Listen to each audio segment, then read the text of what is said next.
안녕하세요. 생기한의원 박지영 한의사입니다. 날씨가 더워지면서 땀으로 고생하시는 분들이 많습니다. 그래서 이번 영상에서는 땀과 관련된 대표적인 질환이죠. 다한증에 대해서 말씀드리겠습니다.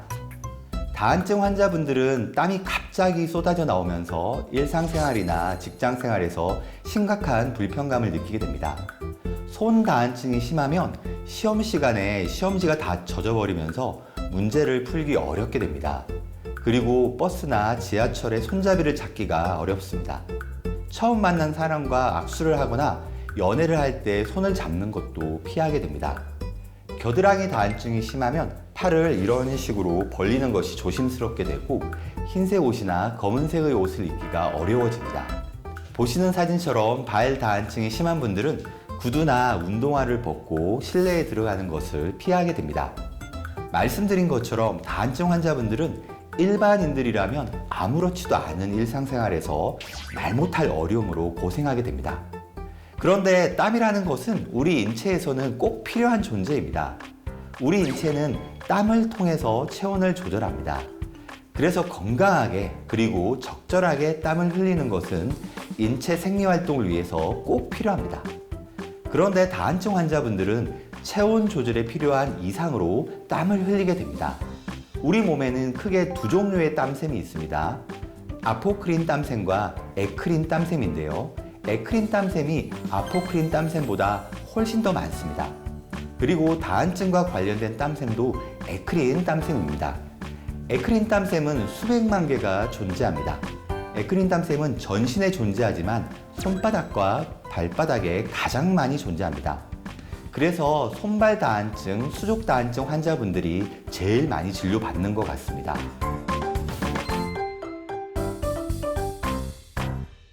그런데 우리가 평소 하루에 얼마나 많은 땀을 흘리는지 아시나요? 우리는 비록 느끼지는 못하지만 하루에 500ml에서 1리터 정도의 땀을 흘리고 있습니다. 이 물병이 500ml인데요. 이러한 물병 한 개에서 2개 정도의 양을 매일 흘리는 거죠. 생각보다 정말 많은 양을 흘리고 있는 겁니다. 비록 눈에 보이지 않고 우리가 느끼지는 못하지만 바로 이 순간에도 땀을 흘리고 있는 거죠.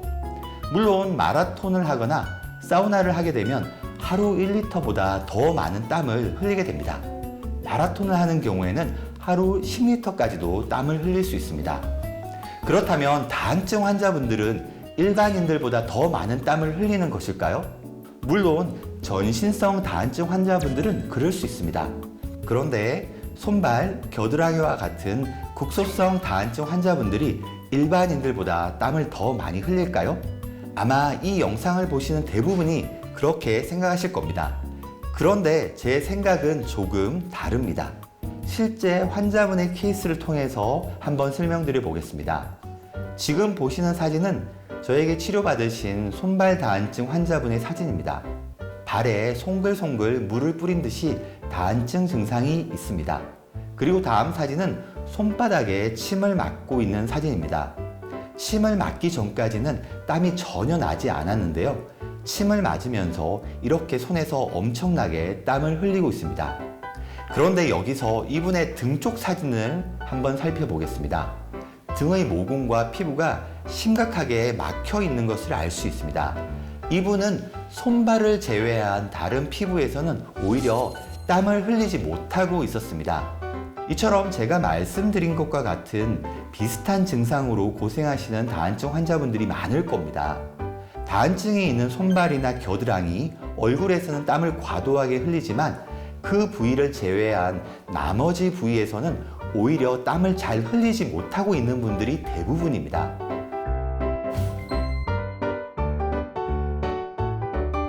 그래서 다한증 환자분들은 오히려 운동과 반신욕, 사우나를 하면서 땀을 전신에서 골고루 흘리는 것이 좋습니다. 다한증 환자분들께 땀을 더 많이 흘리라고 말씀드리는 게 참 아이러니합니다. 그런데 실제로 몸 전신에서 땀을 흘리게 되면 다한증 증상이 개선되는 신기한 경험을 하게 되실 겁니다. 다한증은 자율신경계의 기능 이상으로 인해서 발생하는 겁니다. 자율신경계 중에서 교감신경이 과하게 작용하면서 긴장 상태를 만들게 됩니다. 그래서 보통 사람들은 긴장하지 않는 상황에서도 손발이나 겨드랑이에서 땀 배출이 일어나게 됩니다. 손에 땀을 쥔다라는 표현이 있듯이 누구나 과하게 긴장하게 되면 땀을 흘리게 됩니다. 그런데 다한증 환자분들에게는 이러한 변화가 일어나지 않아야 할 평범한 상황에서도 땀 배출이 되는 겁니다. 그래서 결론적으로는 이러한 자율신경계의 오작동을 개선하는 것이 근본적인 치료법입니다. 운동과 반신욕, 사우나를 하면서 전신에서 땀을 흘려야 합니다. 이렇게 전신에서 땀을 흘리는 것은 자율신경계의 균형을 회복하는 데도 오히려 도움이 됩니다. 다한증의 한의학적인 치료는 자율신경계의 균형을 회복하는 체질 개선 치료를 중요하게 생각합니다. 체질적으로 다한증이 빈번하게 발생하는 체질이 분명히 있습니다. 제 경험상 손발 다한증은 소음인 환자분들이 압도적으로 많았습니다. 다한증은 발생한 지 6개월 이내에서 치료하면 빠른 회복을 보입니다. 하지만 다한증이 만성화된 경우에는 꾸준한 관리와 노력이 필요합니다.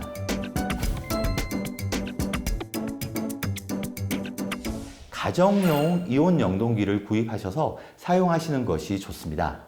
이온 영동기란 전기 자극으로 이온을 발생시켜서 땀샘의 분비를 조절하는 겁니다. 가정용 이온 영동기는 인터넷에서 쉽게 구입할 수 있는데요. 보시는 것처럼 이렇게 휴대할 수 있도록 생겼습니다. 사용이 간단하고 반영구적으로 사용하실 수 있습니다.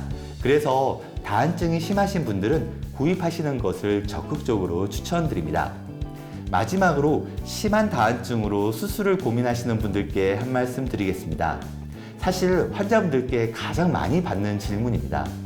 교감신경 차단술이라고 하는 다한증 수술은 보상성 다한증과 재발이라고 하는 부작용이 있습니다. 보상성 다한증은 원래 다한증이 발생했던 부위와는 다른 부위에서 다한증이 발생하는 겁니다.